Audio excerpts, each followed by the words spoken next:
لك في تويتر ولاحظ كيف تدافع ضد أعداء الوحدة الترابية وهم كثر.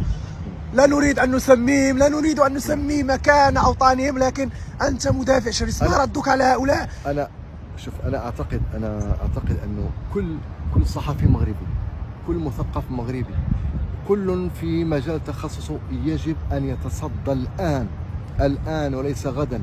الآن هناك حملة شرسة على المغرب في مواقع التواصل الاجتماعي، على الصعيد الإعلامي، على الصعيد الدبلوماسي، هناك حملة شرسة على المغرب وحرب حقيقية على الصعيد حتى الاقتصادي.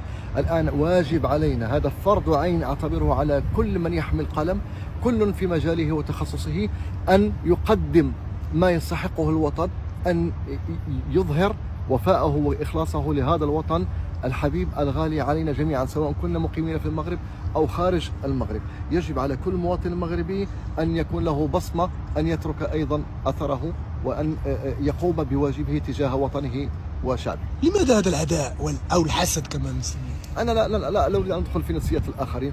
طبعا هناك أسباب تاريخية، هناك أسباب سياسية، هناك عدة أسباب، هناك أطراف أخرى متداخلة. ليس هناك طرف واحد يمكن أن نصفه بالخصم أو العدو.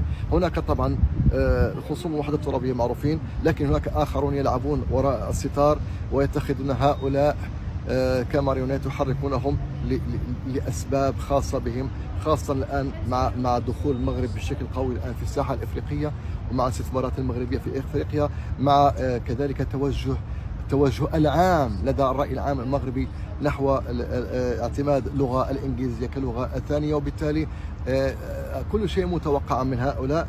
ونحن بإذن الله ماضون، نحن أمة عريقة، نحن أمة قوية، نحن أمة لها أثرها في التاريخ وليست أمة حديثة.